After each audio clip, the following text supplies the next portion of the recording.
Hello everybody and welcome back again to Let's Play Disco Elysium, where we just finished our field autopsy. Almost anyway, that is, because apparently there's something else we can investigate. But I failed the skill check last episode, so I put another point into perception it was, right? So hopefully I will be able to try again now and with a better chance. But before I do that, let me have a look at my journal, because I did receive some updates. Send victim's body to processing. Once you're done with it, send the corpse to processing. Lieutenant Kitsuragi will take care of it. Check twice to see whether you're done with all corpse-related tasks. After you've sent the body away, you can't take it back. Right. You need to buy yourself more time to find whatever you're missing in the corpse. A fridge would allow you to preserve the body longer. Ask the whirling Frit, or maybe Kuno, or some other local kids. Ask around about fridge. Okay, but I only need to do this if I do not send the body to processing, right? And I'm not quite done yet. I still want to retry that skill check, so can't send it away just yet. Yeah, right, this is the one that I need to pass. The Hanged Man. Well, let's try this. Oh, hang on a second. Maybe I should heal up before I do anything, because I don't like running around with just 1 point of health or morale. Just like one wrong dialogue option or missed skill check and I'm done for. Alright, now let's have a look at this again. The man is decomposing visibly now. Every hour, he looks less like a creature and more like a pile of intestines. The lieutenant adjusts his glasses and takes a deep breath. Alright, there we go. 72%. This isn't like a bad possibility, so fingers crossed. Your arm reaches out and your eyes close, as if by their own volition. It's dark all around. You feel cold, dead flesh through the latex glove. It's right under the palm of your hand. Alright, what exactly is it?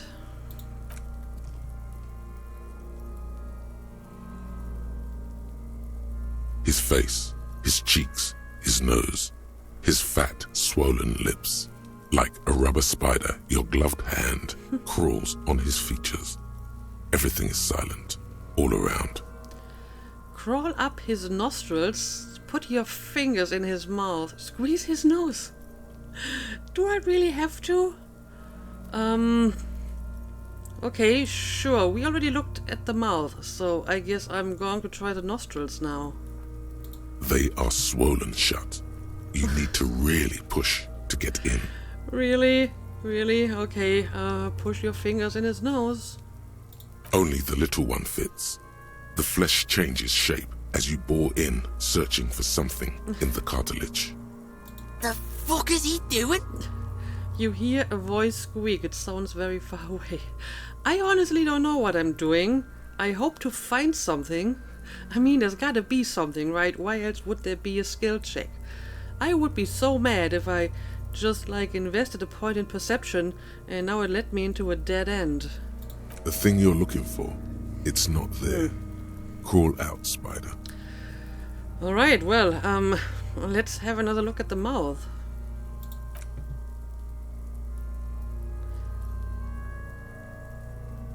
Oh, he's The actually oral cavity is cold and moist. A ball-like tongue attaches itself to the base of the mouth, lolling around like a scallop.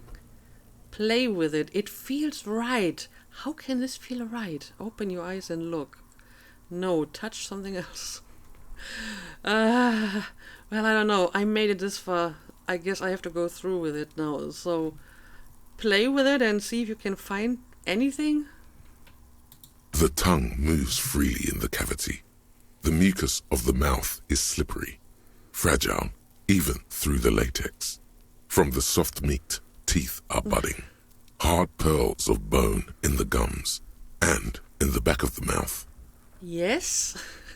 Also, I'm wondering if whoever wrote this deals with a lot of dead bodies on a daily basis, because this is a very vivid and colorful description. So I wonder if they actually, saw a decomposing body before.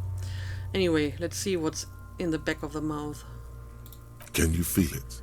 You're so close. Rip his jaws open now. Look in. All right, let's look. A vision of black and dark red death, pried open by your hands and studded with teeth. Looks like he's laughing. Death fumes rising from his throat. And there, in the back of his mouth, above the bell of the uvula, right in the soft palate. Yes, please tell me.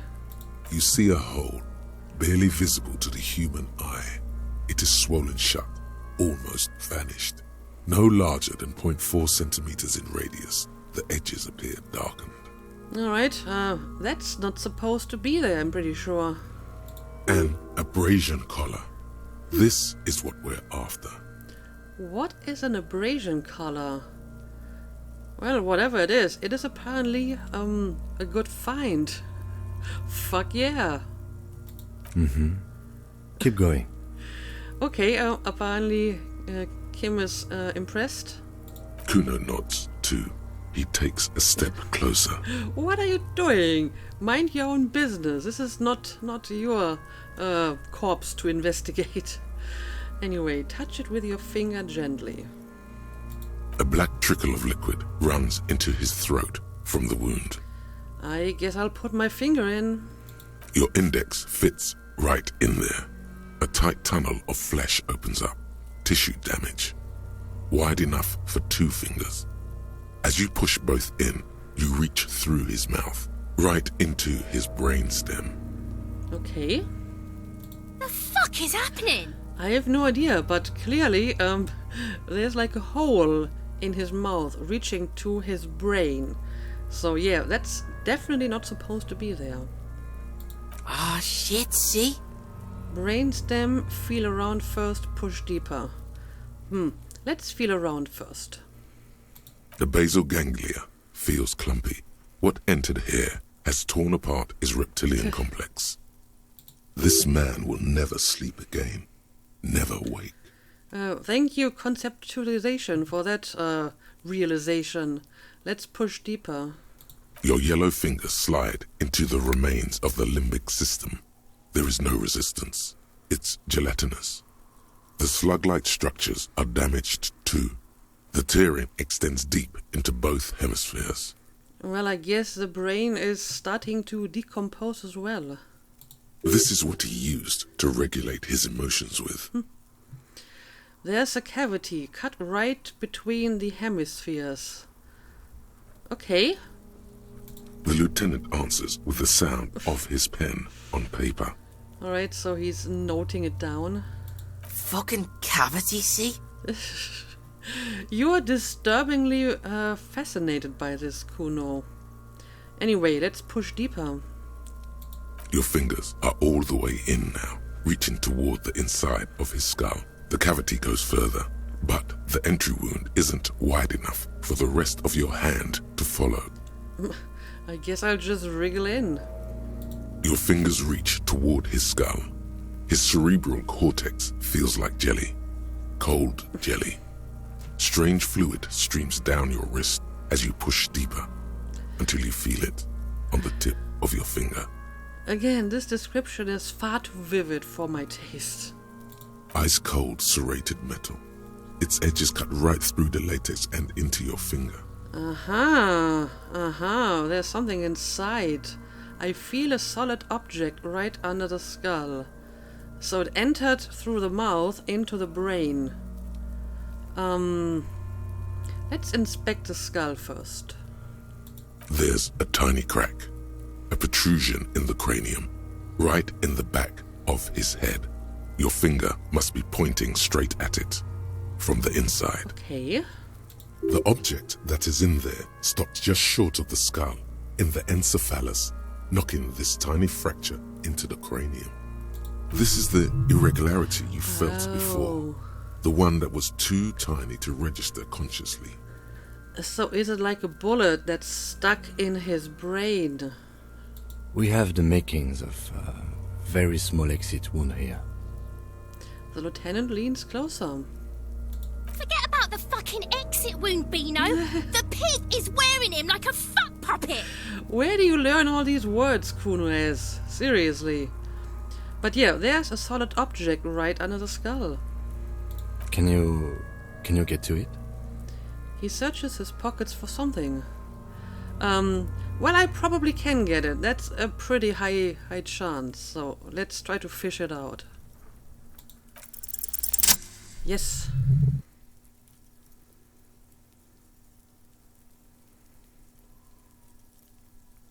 You pick the object between your index and middle finger. It feels sharp, like metal. With your face twisting from pain and concentration, all you need to do is just... I got it. My pig's fucking got it. Are you like proud of the fact that I got the bullet? You seem very happy about this. My pig's fucking got it. What? What is it? Well, let's see. Let's pull it out. The inside of the head feels cold and smooth, like a glove. Sweat dripping down your brow. Careful not to lose the prize between your fingers. Yes, please don't lose it now. With a plop, your hand emerges from the mouth. The garden glove is covered in blood right up to the wrist. Between your fingers, a small flower, a blossom made of lead. Okay, so it is like a bullet. Fucking beautiful. You are so strange. Actually, I think that Kunoez is probably even weirder than Kuno. A bullet. The lieutenant puts a small bag marked evidence under it, and I will drop it in. The bullet falls in the bag, leaving a smattering of blood on the plastic. He raises the bag under his eyes and says, A non-caliber. Rifle. Some kind of brittle alloy. Fractured on impact. Can I have it? Keep it, Lieutenant, as a gift? Hang on a second, isn't this like a piece of evidence that should go into like processing or, I don't know, whatever place we have to store evidence? Can we just keep the evidence for ourselves? I don't know, I don't really need it. You can have it as a gift. No, you deserve it. Oh. We can log it later. Goodness of all the cops, I just got an achievement for that. That's weird. But okay, I guess he doesn't want the gift, which I don't blame him for. The lieutenant drops the bag in your hand, it feels light. Okay, so I have the bullet now. Right. We need to add an item to the injury list. Injury number 4. Oval entry wound with an abrasion collar. Soft palate, back of mouth. High velocity. Temporary cavity in brain tissue. Small exit wound on the occiput. How does that sound? Sounds good. Yeah, this is high velocity, like a bullet from a gun, not a few stones thrown at a corpse. Sounds like heaven. Sounds about right. Say nothing, just not. Sounds about right to me. Opinion, fatal injury.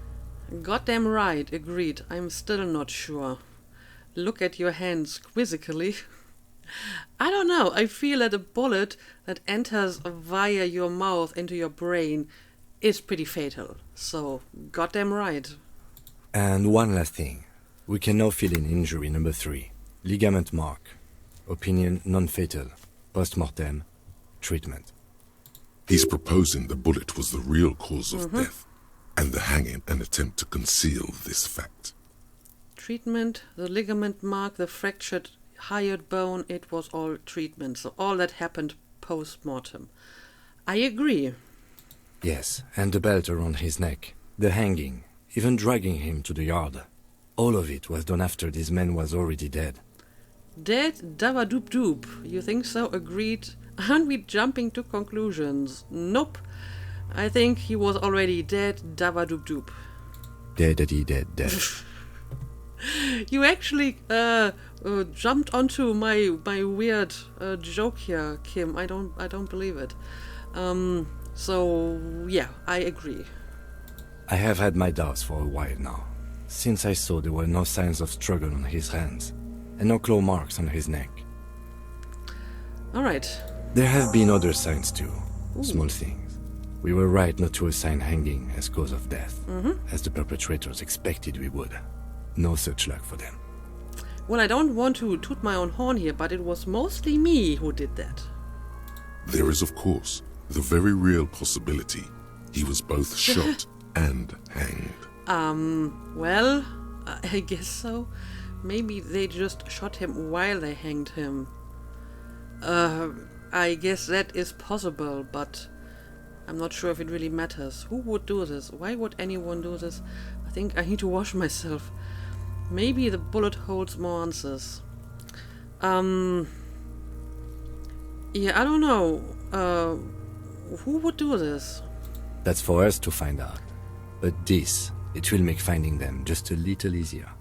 Alright. So, yeah, I don't know. Maybe someone did shoot him while they hanged him.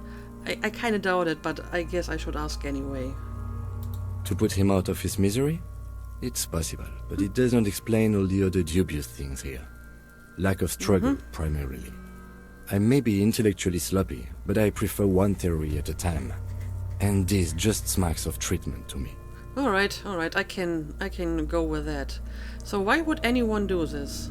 To hide something. The real killer? The real motivation? What really happened here? Okay, so the hanging was just to throw us off track. So maybe make it look like a message when it actually wasn't supposed to be one. I mean, that's a good theory. And yes, I think I do need to wash myself. Oh, you really do. I am glad to hear you say that. Your room in the Whirling in Rags should come with a bathroom. Be sure to make use of it in the evening. Yeah, I will try to remember that. So, yeah, maybe the bullet holds more answers for us. Yes, we should take a closer look at it. I am certain it has more to tell us. This little thing could reveal much about the weapon that shot it. Okay, I guess I should take a look at it. So, what happens next? We put him in a bag and carry him to the holding pen of my kinema. The body bag should contain the odor for the duration of the transport. Okay. I would drive him to processing, but it's too late to do that today. I'll do it first thing tomorrow. No problem. Okay, so we're going to send the corpse to processing now, because I probably have done everything that I need to do. Well, except stealing the boots, but I think I can do without that. One more thing. This was really good work, Detective. Well, thank you. Try to remove the dead man's boots. Well, I can't, because Kim is still here. Let's drag him to the kinema. You're finished with the corpse. Oh, can I try this again? I mean, I will probably fail it again, because it's such a low chance, but sure, whatever. I'll try it again. The lips of the there we corpse go. are swollen, preposterously. They are also silent. You have no idea why you just said that.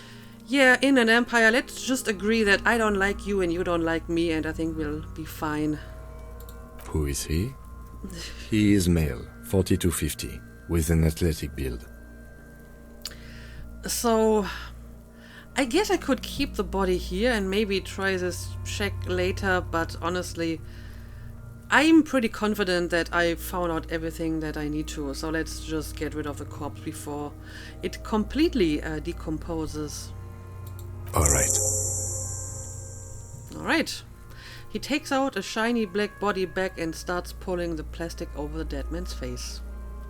There go those beautiful enamel boots. May they rest in processing. May they rest in processing.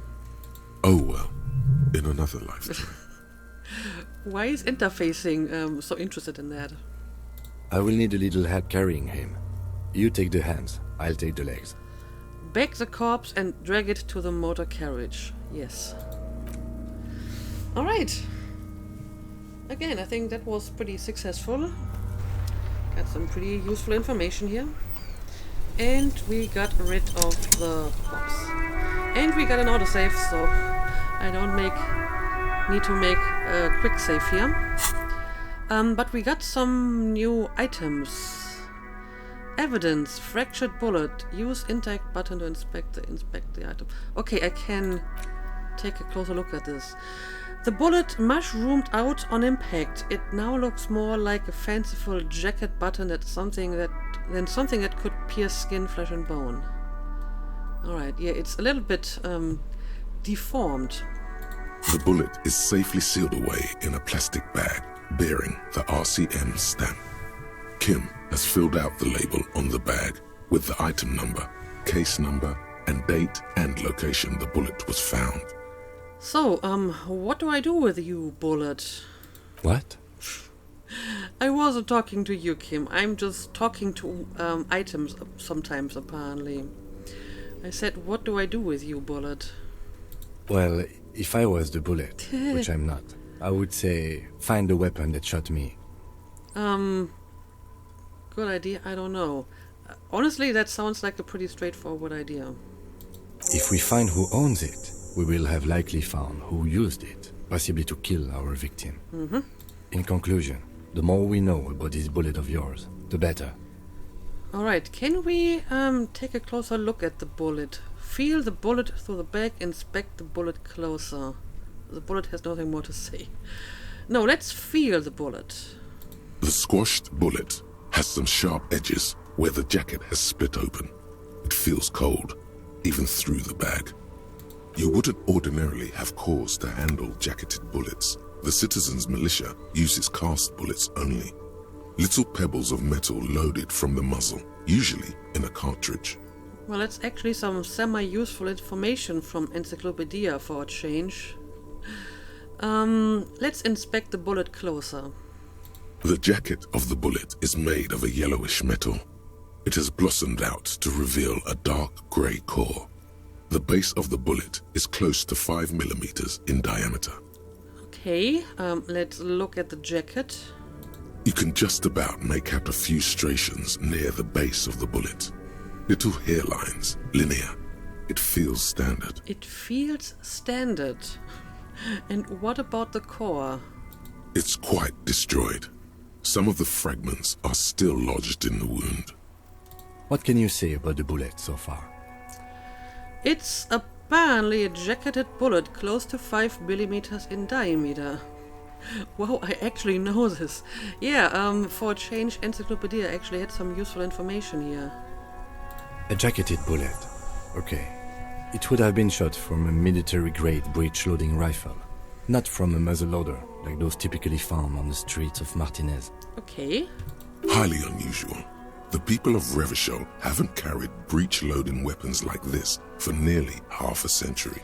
So this may have been someone who is not from Revachol. Even the RCM uses ordinary unjacketed conical bullets. This is strange. Very strange. I like this, officer. Strange means unique. Unique means incriminating. We need to find the gun that shot it. Well, I have another skill check here, not a very convincing one. +1 Encyclopedia said this came from a breech loader. Yes, Encyclopedia was actually useful. Hand-eye coordination. It's a white check, so I guess I will give this a try. You can't remember what happened last week. What makes you think you're going to remember arcane firearm models? Well, I could increase my hand-eye coordination, but I think I currently only have 1 point, and I can just do this later because I carry around the bullet with me, so I can do this whenever I want, I suppose. So I guess for the time being the bullet has nothing more to say to me. But I will come back to you once I have increased my hand-eye coordination. Anyway, we got some new tasks. Wash off the death smell. You reek of death. Wash it off. There's a bathtub in your room in the Walling and Rex. A good place to visit once you can have some privacy. Yeah, I will do this at the end of the day, I suppose. Find the murder weapon. You need to find the firearm that killed the hanged man. Something tells you it will take some time. You could start by identifying the bullet so you'd know the weapon that shot it. After that, keep your eyes open and be patient. Yep, I need to perform the advanced analysis, so I will do this eventually. Yeah, I only have 1 point at the moment, so I'm not going to use this. Yeah, I guess we're done with this, but I remember there was something I could do at the car, right? This one. You discover the serial number on the victim's ceramic armor boots. Run the number using Lieutenant Kitsuragi's shortwave in his motor carriage. Okay, let's do that. Inside, you see a set of steering levers, a radio microphone, a pull-out toolbox, and the soft glow of the fuel preheater gauge. Alright, let's pick up the radio again. This is Precinct 57. How may I assist you?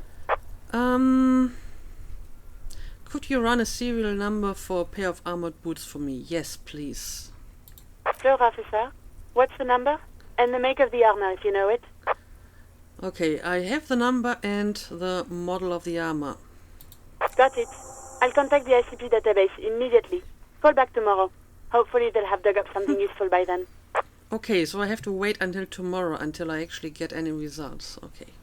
The International Collaboration Police, ICP, is an inter-Isolari law enforcement service, the crown jewel in the moral intern diadem, alongside EPIS and the coalition government.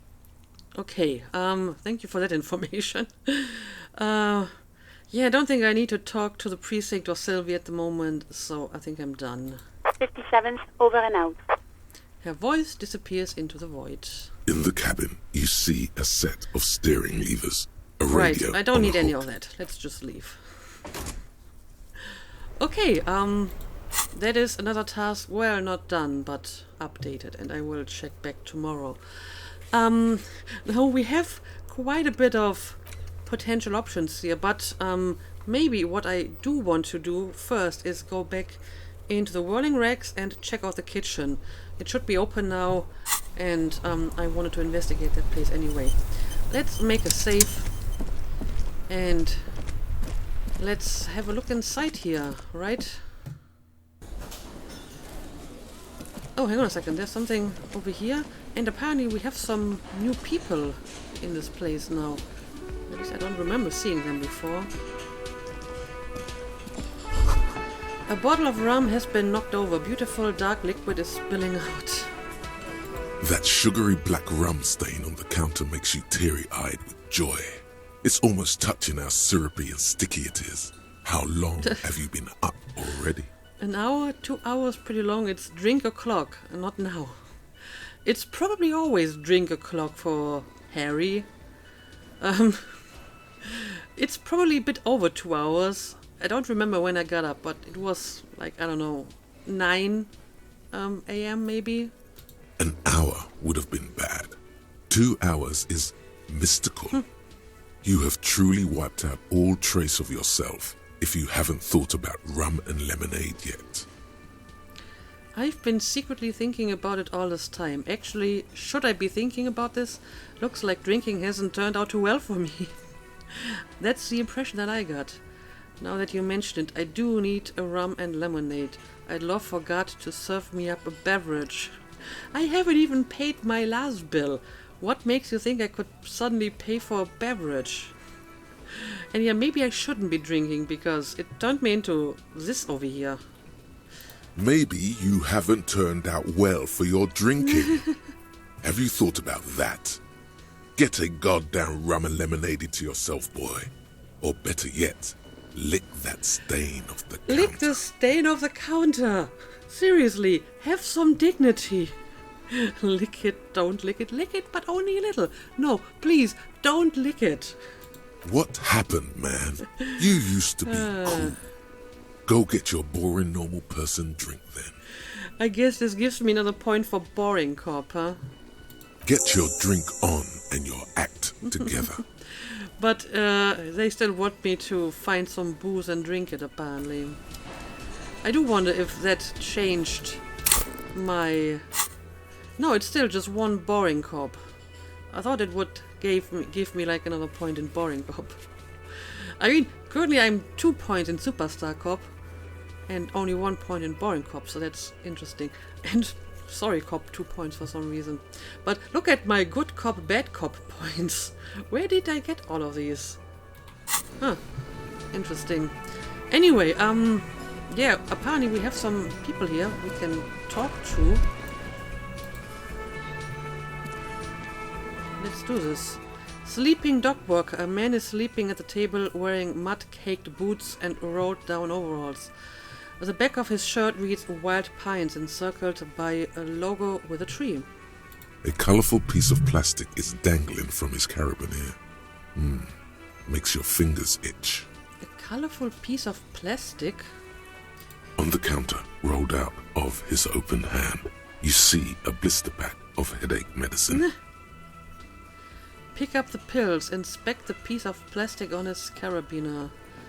Wake him up. And apparently I got +1 ruckus talking to guard. Anyway, let's inspect the piece of plastic first. It's a dock worker's ID, doubling as a shift card and a job permit. A young, able-bodied man stares back at you from the photo. Santiago S. John. Huh. I can try to steal the dock worker's ID. I'm not entirely sure why I would want to, but I guess this may come in handy at some point. And I mean, the chance is pretty good, so maybe I should try it, even though it's a red check, so I don't know, let's give it a try. Your fingers find their way into the shackle, flicking open its spring-loaded gate. The metal loop holds the plastic ID and a leather-bound pocketbook. And what about the man? The man emits a loud snore. Is he about to wake up? Doesn't look like it, but you never know. Better be quick. Does the lieutenant see me? Steal the document, swipe through the pocketbook and take what's inside. Yeah, what about the lieutenant? No, he's looking the other way. Perhaps purposefully. Okay, I guess I'm going to steal the document. That is the ID card, right? You slip the plastic ID card out of the loop and pocket it. The man continues to snore. All right. Just for the record, you look nothing like the man on the document. Okay, so I can't easily use it for myself unless I do something about the ID card. And what about the pocketbook and whatever's inside? You find a black paper note with a woman's profile on it.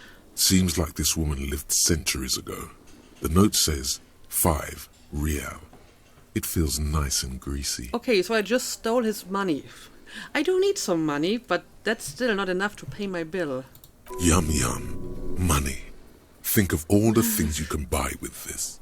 The synapses in your brain fire with glee. Oh great, I guess electrochemistry is basically my alcoholism, trying to make me drink. Anyway, close the carabiner. The sleeping dock worker has little to say about your actions. He remains silent. So, how about I pick up the pills? The man does not mind. Oh. You probably need them more than he does. Yeah, I mean, he seems to be sleeping pretty well anyway. You've just picked up some magnesium. This item is stored in the bottom left corner of the screen above your character portrait. Use magnesium to heal your morale if you have morale damage. Oh, now you're telling me about this. Thank you, tutorial agent. Yeah, I guess I will try this skill check as well, even though it's not looking very good. There is only one way to wake this bone idol from his slumber. Roar like a hurricane. Rip the buildings from the earth. Wake up, this is an order, I am the law. No words, just a primordial scream. I kinda like both of them. Let's try the primordial scream. Why the yelling man? The 30-something man slowly lifts his head and gives you a pensive look. I wonder if he will notice that we stole all of his stuff. Looks like a sow descendant. A lot of sow dock workers around. You're alive. You looked out for the long count there. I just wanted to see what would happen if I yelled. I need you to answer some questions right now. Yeah, I was a bit worried that you were not alive anymore, right? Wait, what?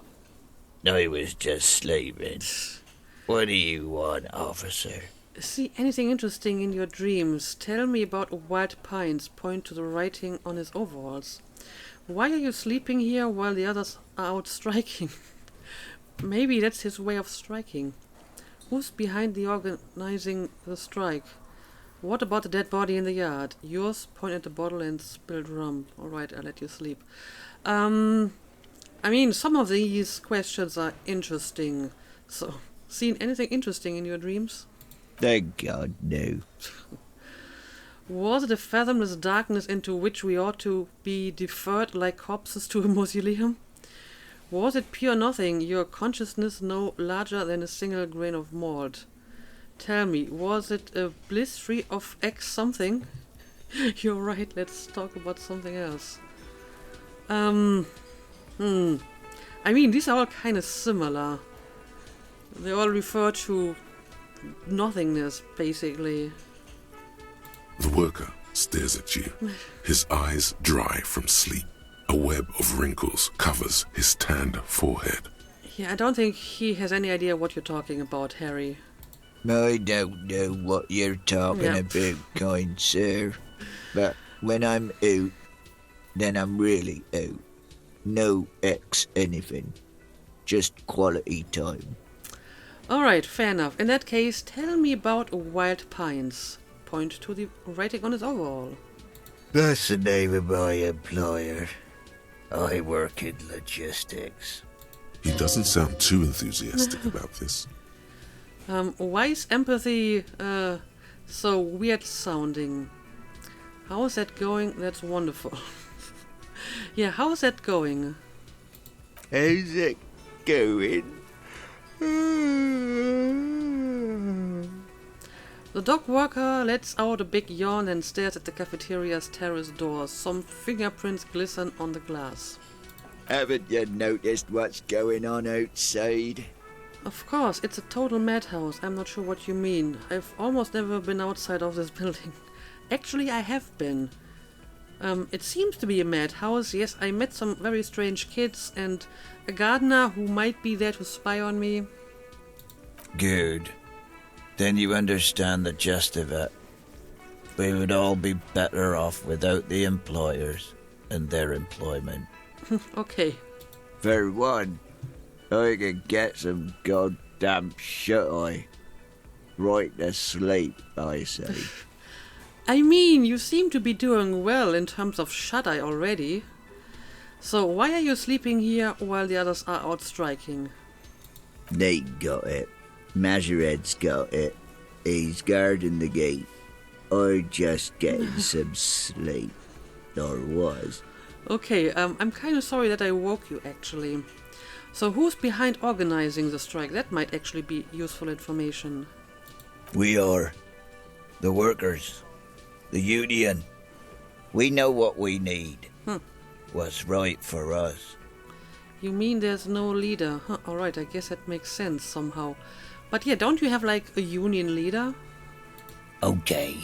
I guess there's also Everard. He's in charge of the union. He's smart. Knows how to negotiate.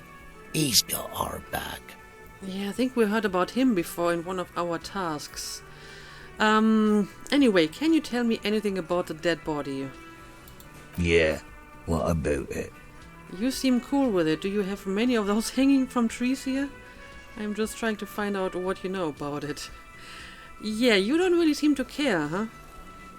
You know, people die here every day.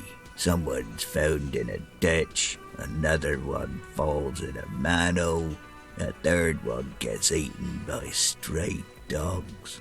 But how many of them end up hanging in trees? That's the real question here. If someone has decided to die on top of a tree, then how is it my concern?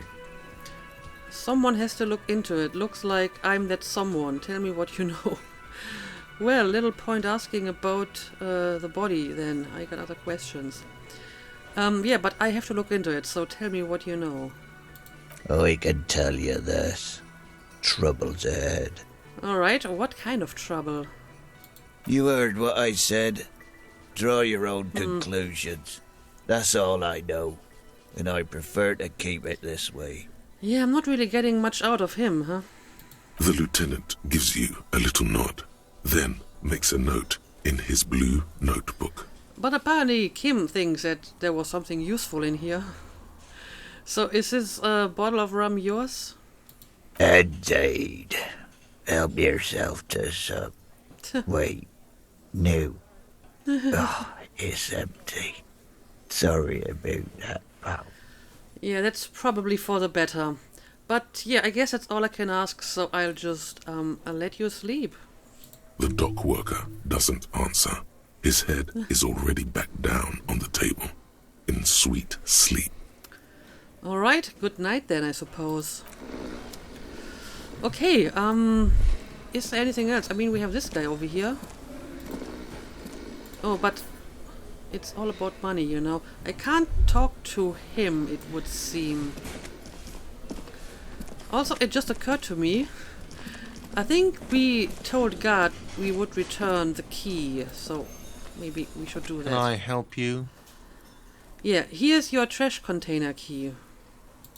Thanks. I hope you found what you were looking for. I found the victim's clothes. I am not sure if I should tell him about it.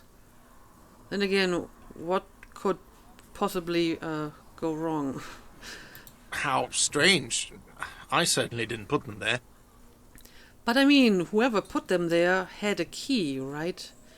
Maybe you don't remember putting them there. Maybe you were sleepwalking or in a fugue state. Maybe? Could someone on your staff have put it there? Who else has keys to the trash container? Yeah, that's what I would like to know. The trash collection service? CS Municipal. I don't see why they would put anything in the trash, though. So you say no one else has a key, only you and the trash collection service. Ah, the elusive CS Municipal. I doubt we'll be able to track down who was sent here last and when. This will have to be one of those little threats that solves itself down the road. Okay, but you did give me a task for it, so maybe we can find out more about this later. Thank you anyway. So what about your staff? Do they have keys, or could they have taken your key? Sylvie had the keys before I got here, and I can vouch for her. I can vouch for all my staff. None of us would tamper with the crime scene. So maybe it was you sleepwalking. I think fugue states are more your forte, officer. Okay, touché. Yeah, I guess that's all. Yes?